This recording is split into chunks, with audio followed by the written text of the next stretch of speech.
for hot mix asphalt plant proposed to be located at 145 Temple Street in Nashua. My name is Kathy Beam, and I am an administrator in the New Hampshire Department of Environmental Services Air Resources Division. The department is currently reviewing an application for an air permit for hot mix asphalt plant proposed to be located at 145 Temple Street in Nashua. This is the same project that was reviewed by the City of Nashua Planning Board. Based on the level of interest in the Planning Board review process, we anticipated that there will be a lot of interest in our review of the project, and therefore we scheduled this public information session. To ensure that as many people that are interested in this topic can participate this evening, the department is providing simultaneous interpretation in Spanish and Portuguese with the help of interpreters from Rapport International. We have a limited number of headsets available for those who need interpretation services. Please see Kat Abdelwahed at the check-in desk if you need a headset. Please note that the Spanish and Portuguese interpretation services are only available to the people physically present at this venue. The department is also providing American Sign Language interpretation for this meeting. Finally, we are also providing public access to the meeting via the web through virtual meeting software. The public is welcome to attend in person or to listen to this meeting online. Remote participants will be in listen-only mode and will therefore not be able to ask any questions. If anybody experiences a problem with access to this meeting, please call Ash Busted at 603-271-6828 or email Ash at ash.l.bustead@des.nh.gov. Please note that tonight's meeting is being recorded and will be posted on our dedicated webpage for this project within a week. The project requires approval from the City of Nashua Planning Board. The project also requires an air permit from the state of New Hampshire. These are two separate requirements.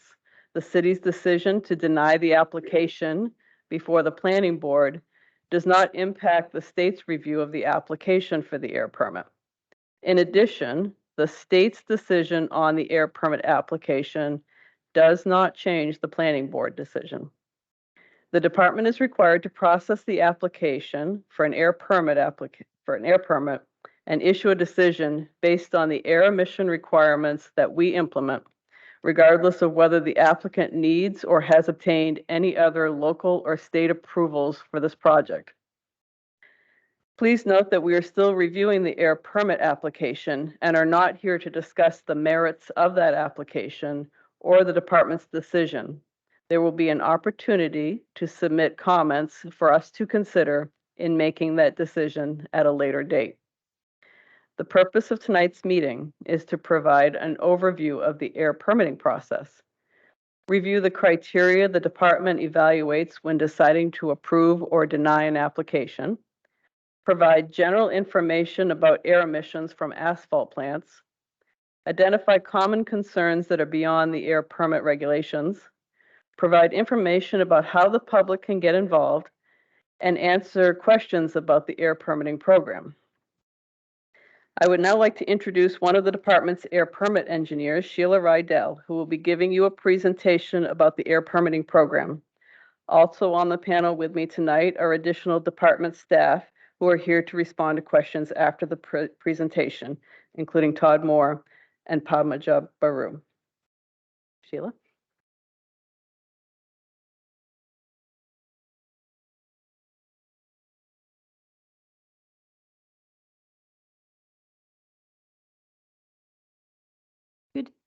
Good evening. My name's Sheila Rydell, and I'm an air permitting engineer with the Department of Environmental Services Air Resources Division.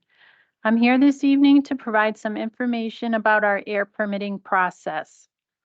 The steps in the air permitting process are specified in our air pollution control regulations. Currently, we're in the technical review phase for this project. If we determine the facility can comply with all applicable air pollution control requirements, we will issue a draft permit and begin the public comment period. Notice that we've issued the draft permit and are beginning the public comment period will be published in local newspapers, on our website, and on social media. We will also notify all interested parties. And I will provide some information later in the presentation about how you can become an interested party. This will occur at a future date to be determined. The next step in the permitting process is to hold a public hearing. During the public comment period and at the public hearing, we will receive written and oral comments on the draft permit. We will consider all comments in making our final decision to issue the permit or to deny the application. Any person may appeal our final decision to the Air Resources Council. The appeal must be filed within 30 days of our final decision.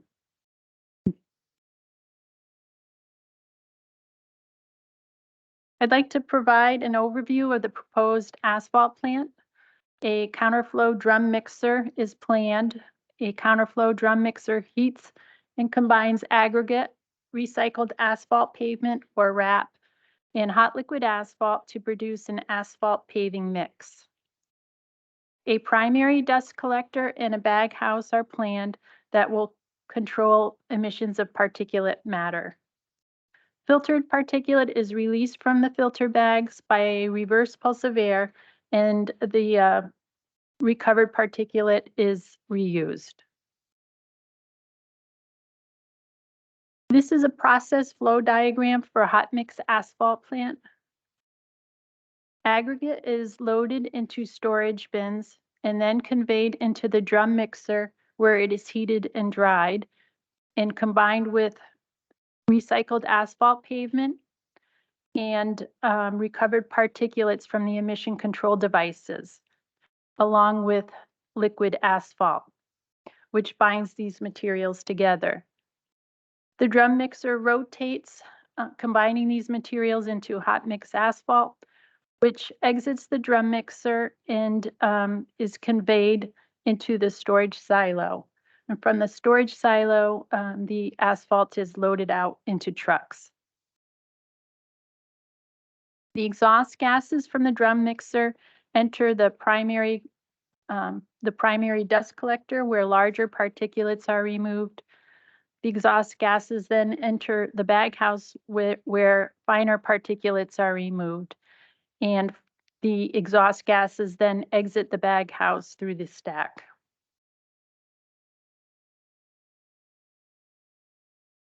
The largest source of emissions at a hot mix asphalt plant are from the rotary drum mixer. Criteria pollutants include particulate matter, sulfur dioxide, carbon monoxide, and nitrogen oxides. Criteria pollutants result from fuel combustion, and there's also particulate matter that's emitted from the drying and mixing aggregate in the mixer. Water vapor is also emitted from the bag house stack. This is the result of drying the aggregate.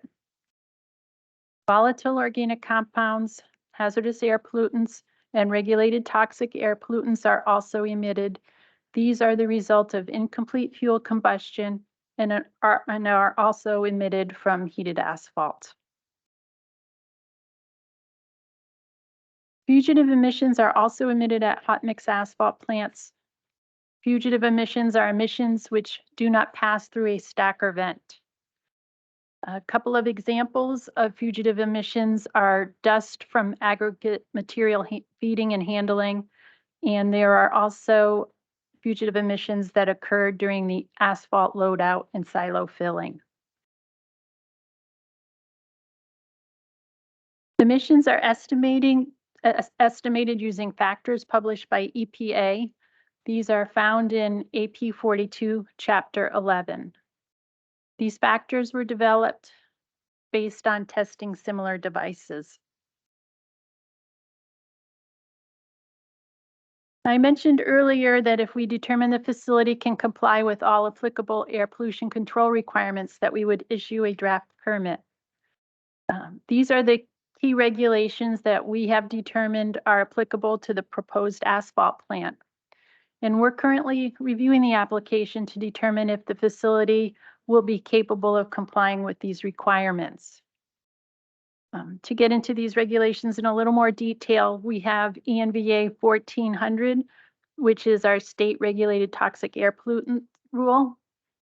The state sets health-based standards called ambient air limits, or AALs, which must be met at the property line of the facility and beyond.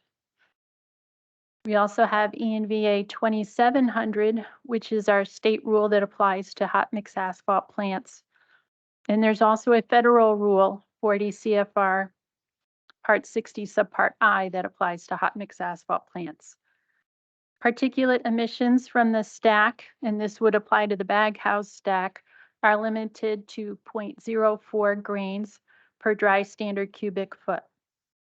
Compliance with this standard is verified through stack testing that's observed by New Hampshire DES. These rules also require that visible emissions from both the stack and any fugitive emissions are limited to 20% opacity or less. And these rules also do require that fugitive dust is controlled at the facility.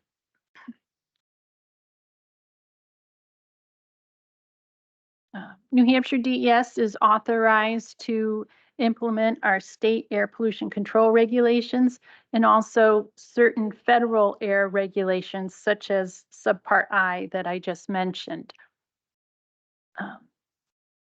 There are a number of concerns about this project that we may not have the authority to regulate. Some of these concerns may include odors. Now, while we do not regulate odors, we will go out and investigate odor complaints to see if there's operational issues at a plant that need to be corrected. Other items that we also are beyond the scope of our air permits and our air regulations are noise, increase in traffic, and truck exhaust. Finally, we'd like to provide information to you about how you can participate in our air permitting process. First, you can register as an interested party. You can do that tonight at the front desk, or you can go online and register as an interested party. Interested parties will receive air permitting correspondence for this project. You can also monitor DES's dedicated webpage for updates. We have established a dedicated web page for this project, and you can access that web page using the QR code here on the right. We're going to take a look at the web page. So when you access the web page, it will appear in English, but you can change the site language. Note on the top bar says to change site language. There's many languages that you can select. I selected Spanish, but there are many languages available. This is the web page in English, and it includes a brief summary of the project along with links to the air pollution control regulations that apply to the project. A little bit farther down the web page, you'll see application documents.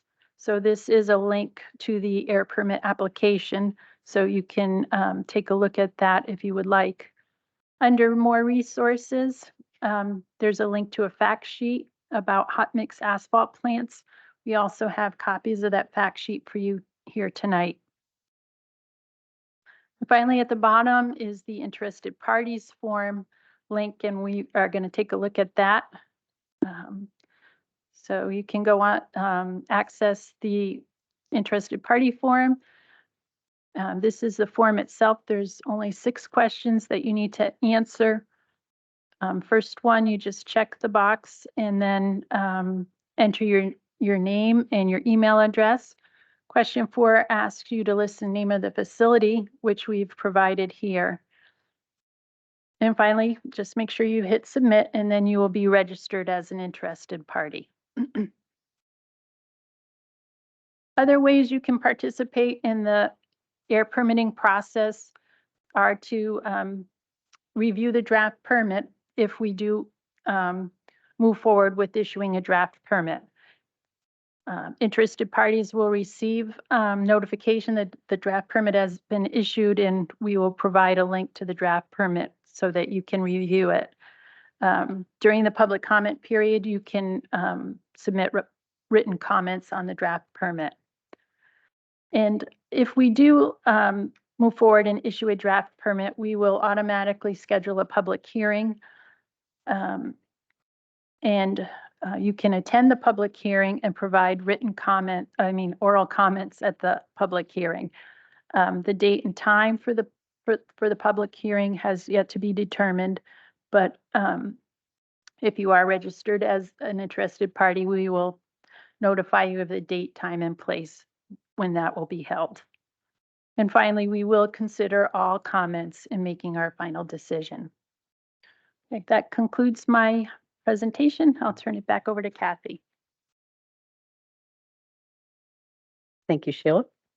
We hope that you now have a better understanding of air emission standards for hot mix asphalt plants, how the department reviews applications for air permits against those standards, and how you can participate in the process. We are now ready to begin the question and answer portion of our meeting. If you would like to ask a question, we invite you to line up behind the microphone in front of the stage. We request that you ask only one question and a follow-up question, if you have any, to ensure that everyone has a chance to come forward. If you would like to ask additional questions, please go to the end of the line, and if time allows, you will have an opportunity to ask a second question. And please refrain from asking questions that have already been answered. So now we'll open up the floor for questions.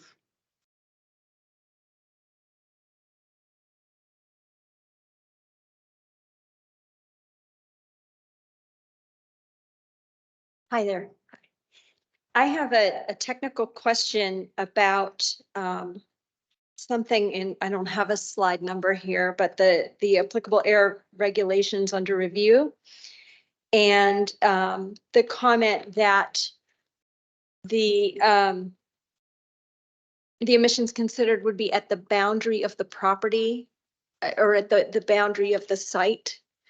My question is, in the property, does that include all emissions for the site or only what is expected to come from the plant that you showed on because we understand that trucks are not part of the permitting process, but trucks will be idling on the plant and the trucks will be having, once loaded, off gas from the asphalt on the plant. So will the trucks on the plant be considered is the first technical question. And then with that, as part of your permitting, can your permit include the requirement that there are air monitoring devices at the borders of the property?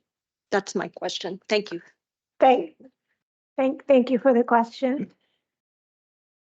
Okay, so to answer your first question, only emissions from the stationary source, meaning the dryers and the truck load out area, only those emissions will be considered in our analysis. Okay. And I'm sorry, what was your second question? Oh, okay. For example, to demonstrate compliance with the particulate matter emission limit, the source is required to conduct a compliance stack test, which will be observed by New Hampshire DES staff. Okay, so currently these applicable rules don't require direct monitoring of the air pollutant. However, we have other ways of ensuring that the applicant complies with the permit at all times. For example, like in the draft permit or the permits that we typically issue for asphalt plants, in addition to the stack testing requirements, the permit also includes monitoring and operating requirements for inspection requirements for the air pollution control device, which in this case is the bag house. So the applicant in this case, would need to monitor the pressure drop across the bag house to ensure that it's operating properly and it's collecting all the particulate matter like it's supposed to. The permit will also specify like what is considered like a normal operating range. And they are required to monitor that pressure drop on a continuous basis. And they are also required to record the value, and then anytime if the pressure drop is outside the normal operating range, the applicant or, the owner, they are required to take immediate corrective action. So those are some of the ways in which we ensure that, the facility is demonstrating compliance with the particulate matter limit on a continuous basis.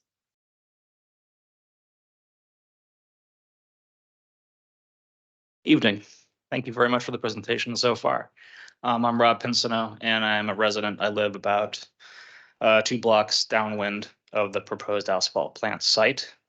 I have 2 questions. First one is a procedural one. Is it typical for it to be about a year between when the permit is first applied for and still being within the same first step of the process? No, actually, we do have statutory timelines, within which we are required to process an air permit application. However, in this case, given the community concerns, we have requested the applicant to grant us some additional time to process the application, and the applicant did grant us the additional time. So we are using this additional time to engage with the community. Okay, I was Yeah. wondering about that, if Yeah. that was typical or not, because it said it was January 30, 2023, the Right. initial app, so, Right. okay. Second thing was, you mentioned that odors, noise, traffic, and truck exhaust are all out of scope for this particular permitting process. Are there any permitting processes or aspects of the New Hampshire state regulatory facility that address those things that are out of scope? I can talk a little bit about the truck exhaust. Okay, so like Sheila said, truck traffic and, truck emissions, they are beyond the scope of air permitting. However, mobile sources, like trucks, they are subject to federal air pollution control standards. Like, for example, the United States Environmental Protection Agency, they have established stringent tailpipe emission standards for diesel trucks. And not only the emission standards, but the EPA has also established the fuel sulfur content of the diesel fuel that's used in those trucks. And all the trucks, they are required to use ultra low sulfur diesel fuel, which is 15 parts per million. Okay. So in addition to that, at the state level, we have a regulation called ENVA 1100, which is the prevention, abatement, and control of mobile sources. This regulation includes maintenance requirements for motor vehicles and also idling limitations. Okay, thank you so much. Okay.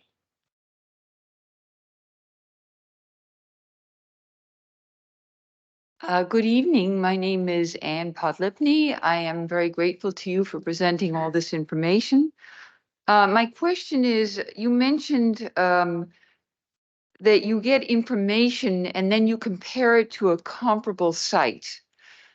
What comparable site are you using this information to reference?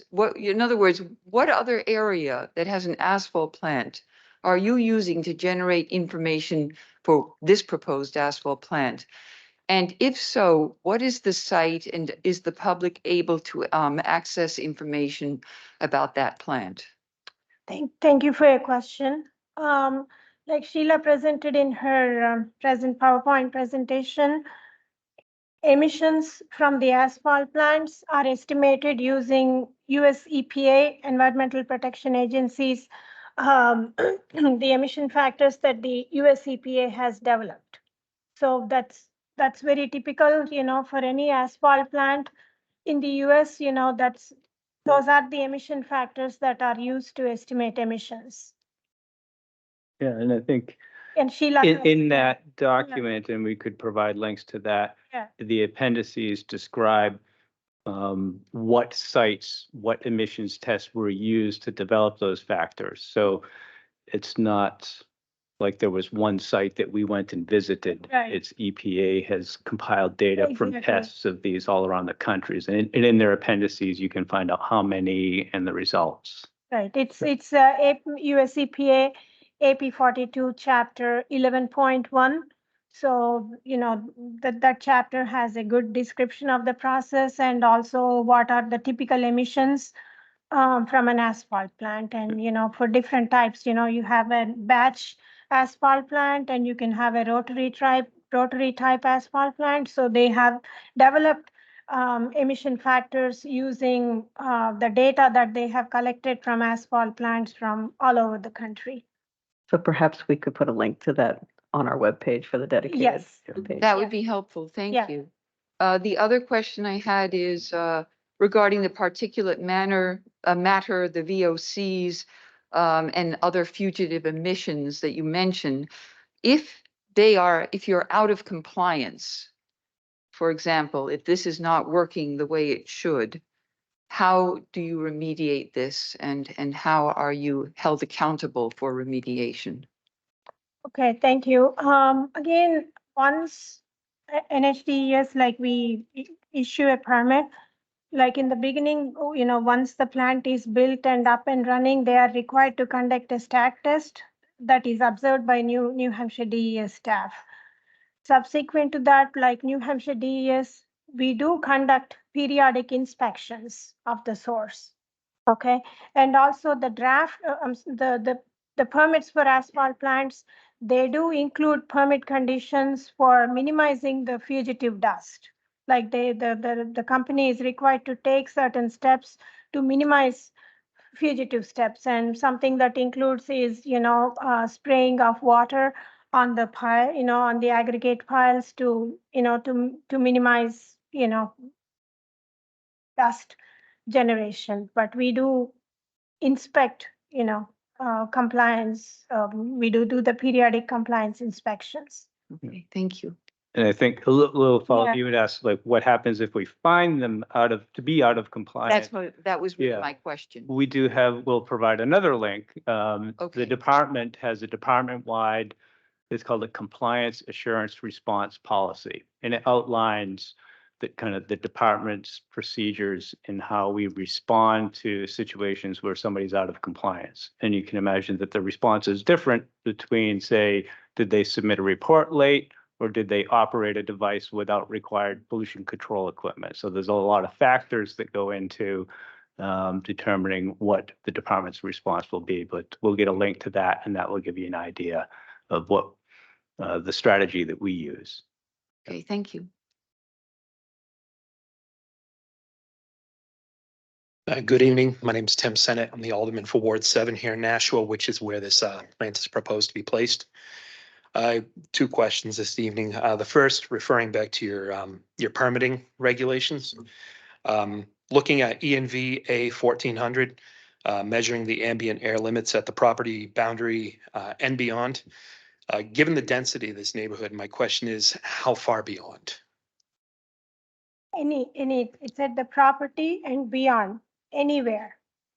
So There is no, yeah, anywhere, you know. half a mile at the location of a school? Yeah, anywhere at the property and beyond. Okay. Okay. Anywhere the company is required to demonstrate that they are meeting the ambient air limits for a specific regulated toxic air pollutant at the property boundary and beyond. All right. And my second question is just a procedural matter. Should this get to the public hearing phase, I understand DES being a state agency. Would that be something that's done in this fashion locally here in the community? Yes. Excellent. Thank you.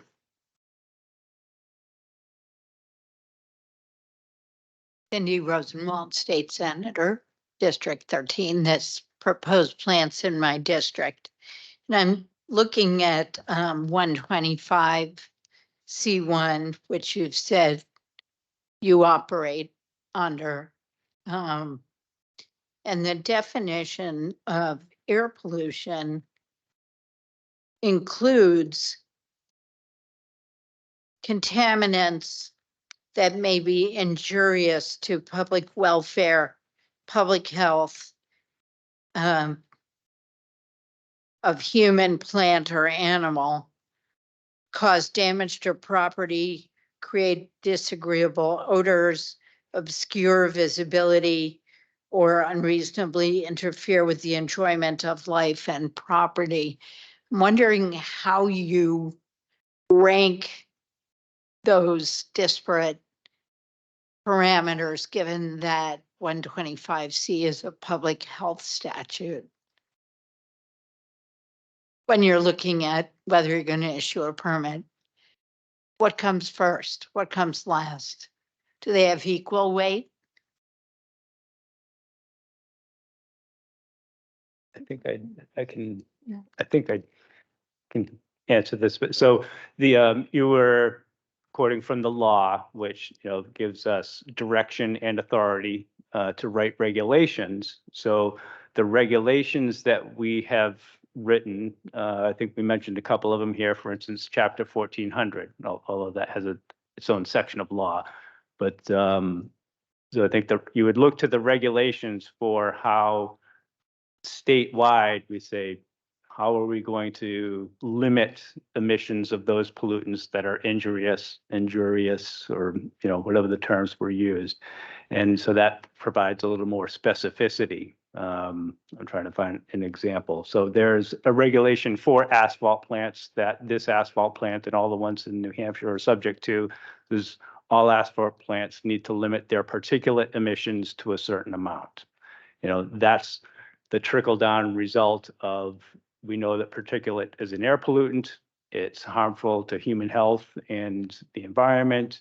And we know that it's emitted from asphalt plants. So there's a regulation that limits those emissions. So does Enviro A1400 take into account that New Hampshire has a particularly high rate of childhood asthma? I think I'll just continue on this. So chapter 1400 is derived out of, I think it's 125I, which is fairly prescriptive in it says in New Hampshire, the state of New Hampshire will regulate all of these pollutants. And there's a list, and it references, like where we get the list of pollutants. And for each one of those, the department will set a limit, and it's based on health risk-based data, and it's very prescriptive in how those are formed. So in that sense, No. Yeah, Or what was yes. no or yes to what was the Does original? the department take into account things like New Hampshire's particularly high rate of childhood asthma? There's nothing in the law or the rule that says, you change the standard based on New Hampshire's rate of asthma. I would suspect that back in the lawmaking process, that was one of the considerations and the reasons for actually establishing that law. Thank you. Yeah. Hi, I'm Alderman Patricia Klee. I'm a ward alderman here in Nashua as well. This is not my ward. And while you're all looking at the specific site, and that's really all you're looking at is the air quality, the particulates that come out of that one site.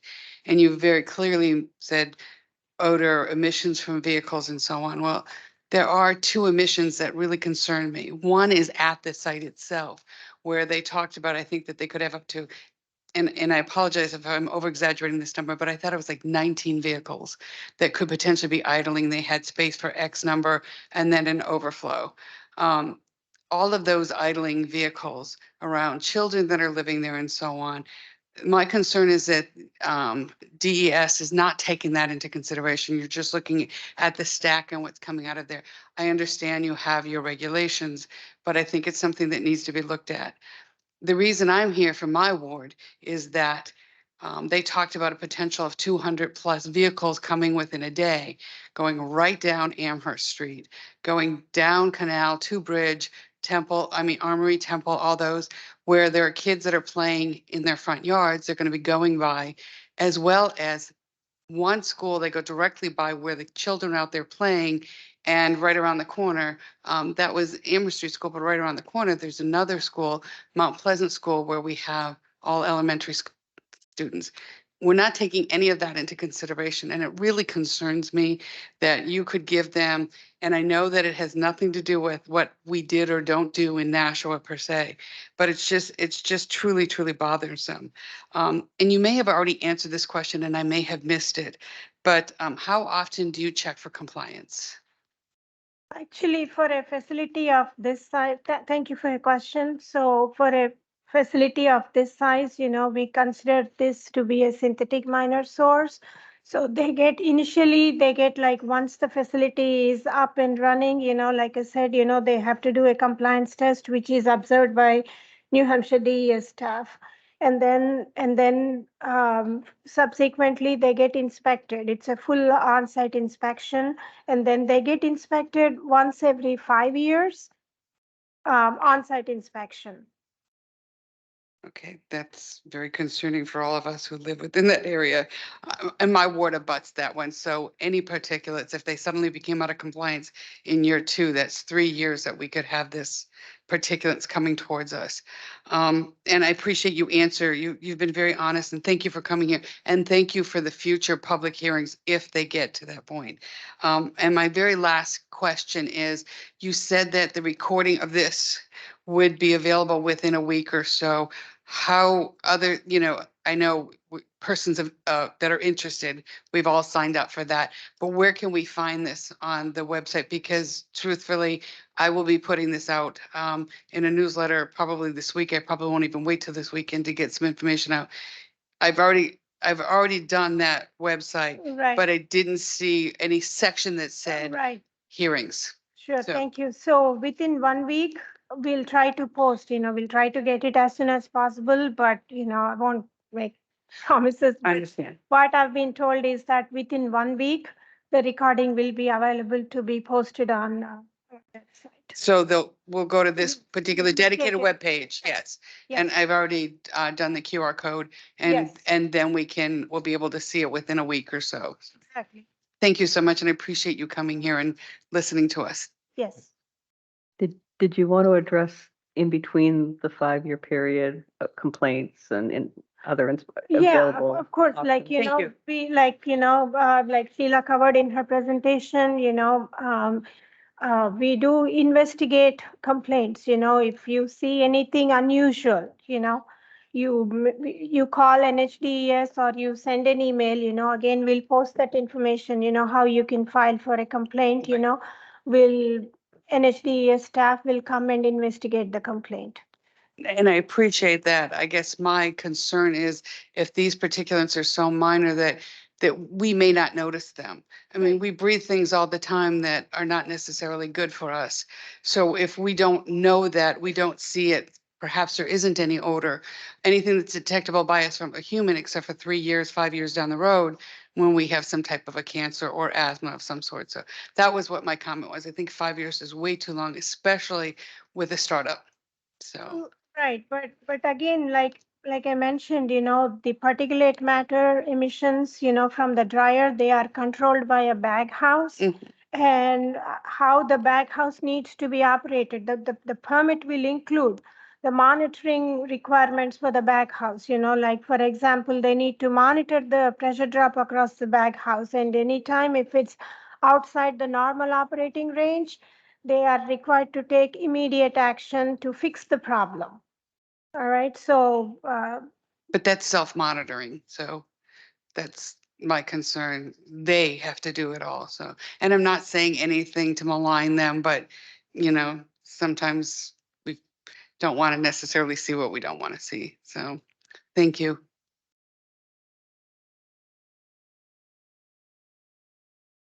Hello, my name is Peter Schaefer, and I live within a 1/4 mile of the proposed plant. The history of this area is that it used to be highly industrial, and it was always very polluted, both the ground and the air and everything. Over the last 10 years, there's been a significant shift, and it's now becoming very highly densely, populated area. There are still other industries there that do cause some pollution. So I have a farmer's porch in my house. Okay, and every day I have to clean it off because of whatever that black stuff is, whatever it is, this ends up on my porch. So there's, I think, already a lot of pollution there. I don't know what it is, but it's there because you can see it. Okay, so I'm kind of wondering, you're called the Environmental Services Department. So do you know what the air quality of this area is to begin with right now? And how does that match with a high density populated area? Because, adding a little bit of more pollution one way or another may not be the right question. It may be, if there's already more than enough pollution there to begin with, adding anything would be, detrimental to this area. So it would be nice to know if you know what the air quality of that area is for the time being.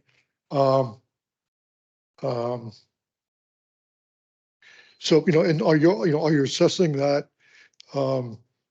environment over time, like I said, as an environment, not just as the plant itself? I don't know if you could. Do you know what the air quality is of that area? Yeah, we do have about 13 air monitoring stations that are spread out throughout the state. And these air monitoring stations, some of them, like the one in Nashua, monitors for ozone levels. And then, like there's one in Londonderry and Packmonadnock, they're located all over the state. And they do monitor particulate matter, ozone, carbon monoxide, and nitrogen oxide. So, and, we get the data from these monitoring stations and we analyze that. So where's the closest one to this? So there's one in Nashua. I don't have the address for it, but there is one in Nashua. Yeah, if you could maybe publish that. You could Yes. publish it and tell us where we can look for the Okay. data with respect to that. Thank you. Yeah, I believe there is a page on a website, but Yeah. we'll make sure that we can get you the correct Right. link to it. Right, there is, but yeah, there is one in. When you do your assessment? Yes. Okay, thank you. Good evening. Thank you for being here. My name is Avalon Lewis. I'm not an engineer, I'm not a scientist, but I am a resident of Ward 7. This proposed plant is quite near my residence. As I sit here and listen to you all talk about the VOCs, by the way, one of my main questions is, what's the life expectancy of this plant?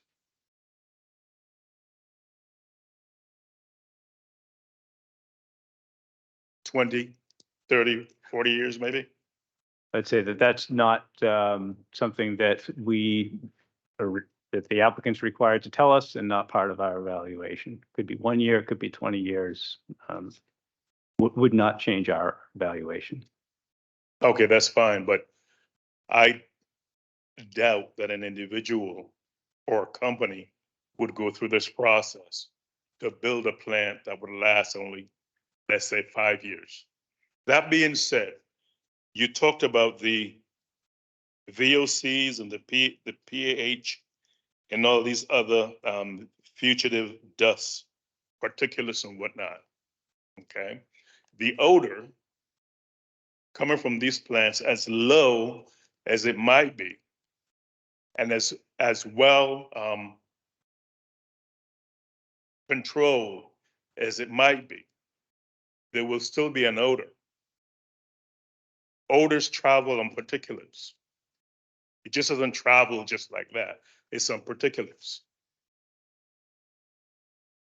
Do you think that these particulates, as low as they might be regulated to be, do you think that they will still accumulate in the human body from inhalation?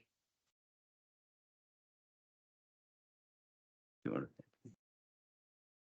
wanna- Relative to whether they'll accumulate, well, the particulates, they are regulated because they are an air pollutant, so they are harmful. So that is They're what? Did you say they're harmless? harmful to They're human harmful, health. okay. That's the reason that they're polluted and regulated. And the Okay. regulations are designed to limit those emissions to acceptable levels as defined in the laws and the regulations of exposure to those. Relative to, are you asking, would they build up in a person over Yes. time? Okay. That would be a more specific kind of toxicological question that we're not equipped to handle. But, and that's a broad question, might be able to answer it specifically for a particulate, but not right here, right now. But it's something that we know that you're interested in, and we can research it. Well, like I said, as I listen to you and not, and you're quoting all these things and the limitations, it kind of reminds me of the PG&E situation in California. And not too many people might be aware of that, but if you remember the movie, Aaron Brockovich, it's the same thing. As a matter of fact, as I listened to you, I kind of felt like I was in the same auditorium listening to this, back that many years ago. But you really have no answers on how the fumes, the gases, the particulates being inhaled, how they will affect the human body. You just say that the fugitive dust is kept to a minimum. Is that right? They're required to Yes. minimize the fugitive dust emissions. They have to take precautions. Right. Okay, that I do understand, but I still maintain, or I contend, that there will be an accumulation in the human body. Now, one last question. And I stopped following this whole process when I thought that the proposal for this plant was voted down. Was it voted down? Was it rejected? Nobody can tell me that. I hear yes Maybe behind me, about but I the can't city. hear Yeah, anything you're from talking you. about the city, right? So the Sorry? city, you're talking about the city planning board decision, right? Yeah.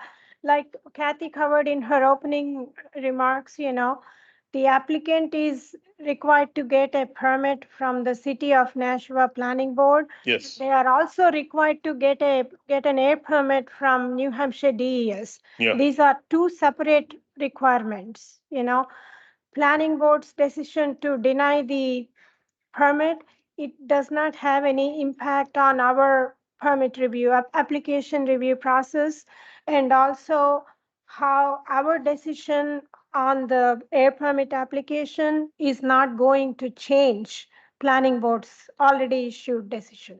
So these are two separate requirements. Okay. Based on what you're saying, that makes sense. However, and this is just a statement, however, if the planning has been rejected, I really don't see the sense in continuing with the air permitting process. Right. Thank you very much.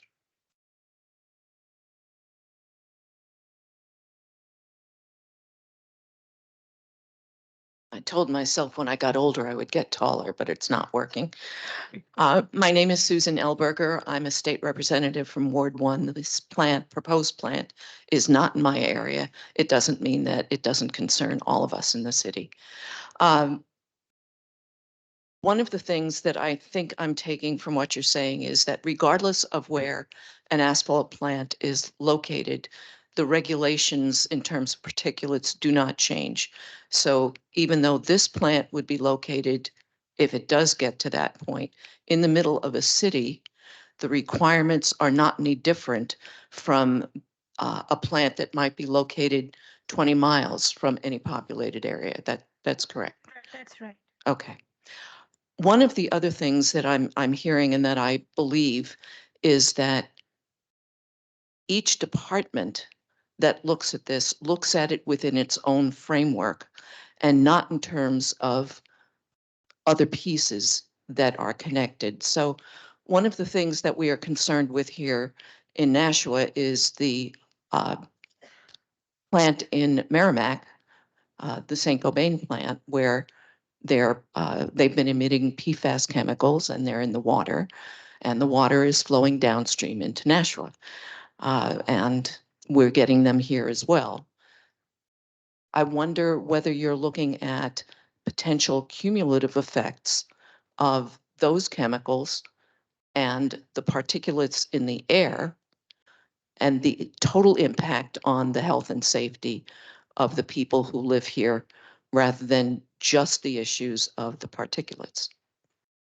Okay, thank you. So I think you are asking about cumulative impact analysis. Yes. Right? So at the national level, cumulative impact analysis, it's an area of ongoing research.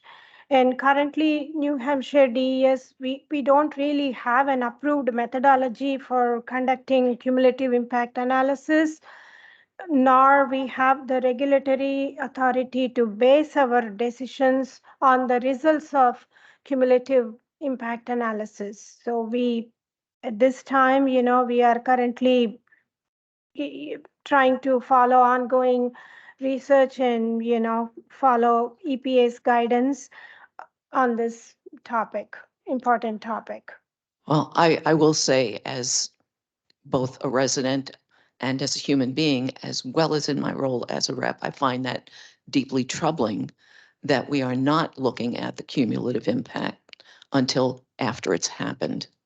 We need to look at it now. Thank you. And I'd like to add, yes, cumulative impacts is definitely a topic that we're hearing a lot about lately. And when people hear that, they think, for an individual project, add up everything associated with that project and in the area. And as Padma noted, we are not there yet. But the cumulative impacts, it's not that it's ignored or hasn't been part of the regulations that we work with now. A lot of the regulations that the state that we implement are intended to altogether result in air quality statewide that meets state and federal standards. So in a broad sense, cumulative impacts have been incorporated into the rules that we implement. They're just not at the level of detail that I think a lot of people are talking about, in recent years.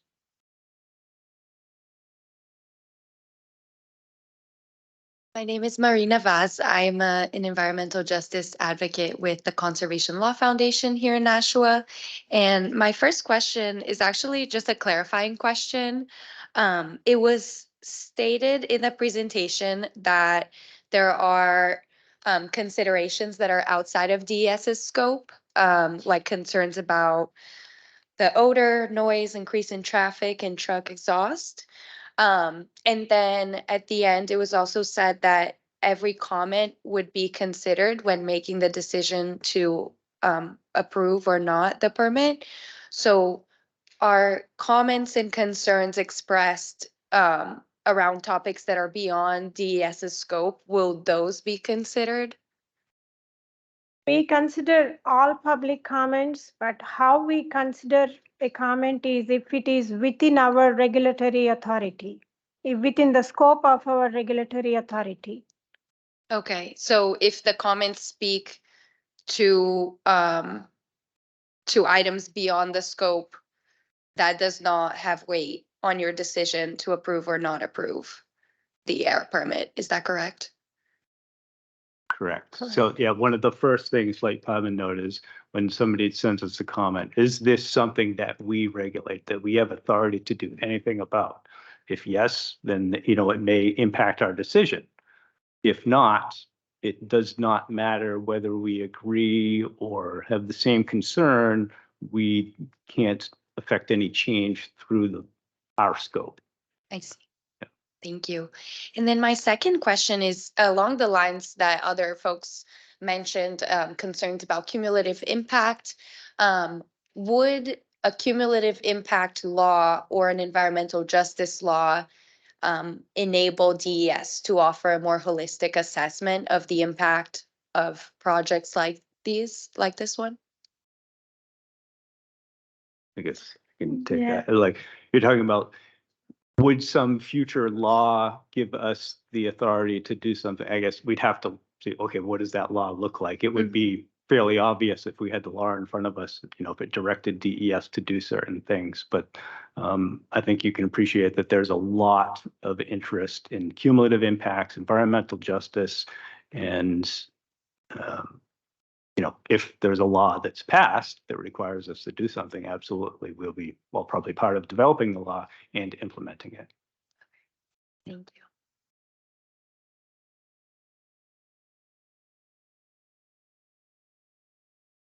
Good evening. Thank you for being here this evening. I really mean this in all innocence, but I do not understand in a state like New Hampshire, where we believe in saving money, why is the state spending all this money to hold a hearing on a permit for a plant that at least theoretically can't be built because the city of Nashua has turned down the zoning permit? So isn't this just a waste of your precious resources and our time and money? Or is this, if you grant a permit, will this then help the company as they sue the city of Nashua? And so then is the state working against the city? I'm just very confused. Okay, so let me answer your first question. When we receive an air permit application, we are obligated to review the application. That's what is required by the law. So we have to process the application. All right, so that's why we are here, so, and to make sure that, to review the application to see, if they can comply with our regulations or not. But it Okay. won't overturn the city's decision. Right, but like I said before, these are two separate processes, the city planning board approval process and then the air permit application. These are two separate requirements. So But is New Hampshire's decision on the air permit, that's not going to change city planning board's decision. so what is the point of giving them a permit? Because we have an air permit application and we are obligated under the New Hampshire law to process the application. One process doesn't affect the other. We have this application, so we are required by the law to process the application. Thank you. It makes no sense to me. Thank you. We appreciate that it appears, that's one of the reasons that we're here, is because we knew, based on all the interest at the city level in this facility, and knowing that we're receiving an air permit application, and then, the city process played out, but we were going to stand up, and they're separate, independent. Maybe they need 3 other permits from other entities, and they're pursuing those as well. So it is, I can appreciate how it's awkward. You thought this was a done deal at the city level. The city level, that is a done deal. And as far as whatever the city's doing with the decision, but ours is wholly separate, and we do not have a choice. It is our job to respond to applications. So. Thank you for answering my question. Yeah.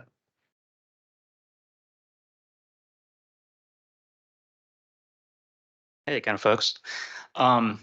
Sort of jogged my memory. The couple individuals talking about EJ, environmental justice. DES does have a statement about environmental justice. I think it might be helpful to add a link to that statement to this website as well, because it states here that in the absence of state laws requiring consideration of EJ, environmental justice, New Hampshire DES will follow expanding federal EJ requirements and guidance. New Hampshire DES will continue to watch for policy changes at the federal and state level, etc. And there's some bullets here. So disparities in state's most overburdened communities, which I can assure you includes where this particular plant is about to be built or would be built if the planning board's decision is overturned.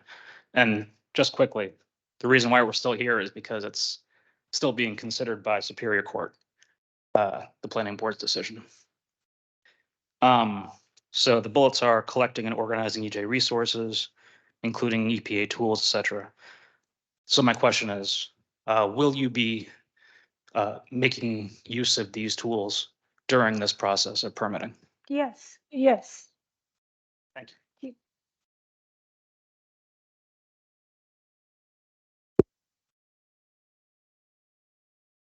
Stan, sorry. Just a clarification, if on the graphic or the diagram you showed of the plant, I'm assuming that you are taking the word of the applicant that, you know, whatever their studies, that they've done their due diligence and that the levels are within what you're wanting, right? Because obviously they're not going to build a factory and then you test it. So the assumption that they're being honest and doing their due diligence factors into your decision, correct? Okay, when we receive an air permit application, we don't just take their word for granted. We conduct a thorough review of the application. We review the emission calculations that they have presented in the application. And the other thing is, you know, when they conduct a stack test, New Hampshire DES staff, we do observe the stack test. Okay, and we also conduct periodic inspections of the facility. Okay. So we don't just take their word for granted. Well, I just meant in the initial granting of the permit, if you do or you don't. The other thing is, I know there's been a lot of concern with everybody over the odors and the traffic. And are there any departments in New Hampshire that we can go and apply to take this into account that you are aware of? No, no, not Okay. that I know of, not that we know of. Okay. All right. Thank you.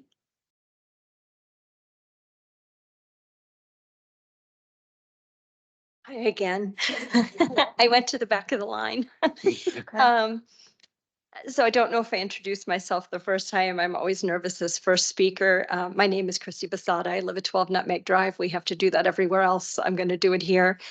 I am clergy in the city. I worship and serve at Main Street United Methodist Church, which is at the corner almost of Temple Street and Main Street. Our parking lot empties onto Temple Street.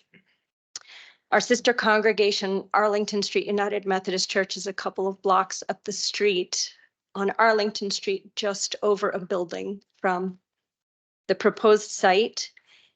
And we live and work in community with the residents of the Temple Street neighborhood, as well as many of the many critical service providers who are in this neighborhood. And I'm very clear, and I've listened very carefully, that nothing we say here tonight actually gets considered in the process, not because you're outrageous people, but because your process is very narrowly constrained. And I want to be very clear that we've heard and understood that, and that we've heard and understood that the trucks and the traffic and the off-gassing and pollution from all of that, not to mention the traffic hazards to walking children, are not considered. And I think you've heard the level of disappointment from the community that that is not part of your process. And probably also the hope that the EJ regulations from the federal government may provide us with some relief here. In a season where outrage seems to be the way that we interact, I want to be really clear that we're not bringing that to you, and thank you for not hearing that. I hope you have not heard that today. Because I actually believe that you're probably doing the jobs you do because you want to protect neighborhoods and environments, that you have come into this from an ethical position yourselves. And so I'm aware as a moral leader in the community who interacts with many moral leaders across many traditions that have existed across time, that even when we represent narrow interests, such as our own organizations, we also come to it as citizens. And so I would ask you today, I think, will you please, as citizens, also consider the long American tradition of dissent? That while your regulations may call you to approve a process or a permit that is narrowly constrained and perhaps forced, that you would search your moral hearts and in whatever way you could, please provide clear, scientific, and reasoned dissent if you believe that this application is bad for the neighborhood. And I know that you cannot answer that today because you're still reviewing the application, but I would ask you please to consider what your moral convictions as environmental scientists are and how that would color your full response, not only as representatives of DES, but as citizens of the state of New Hampshire and people who care about our communities. Thank you.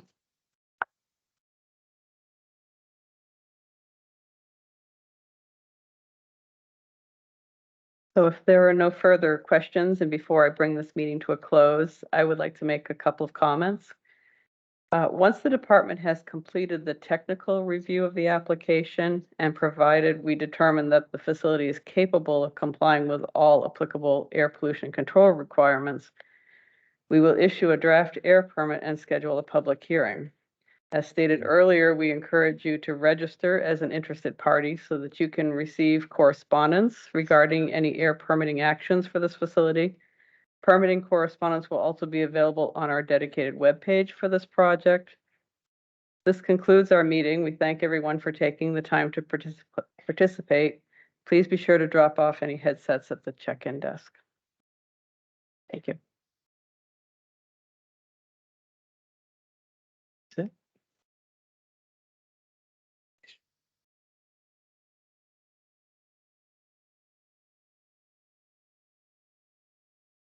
it.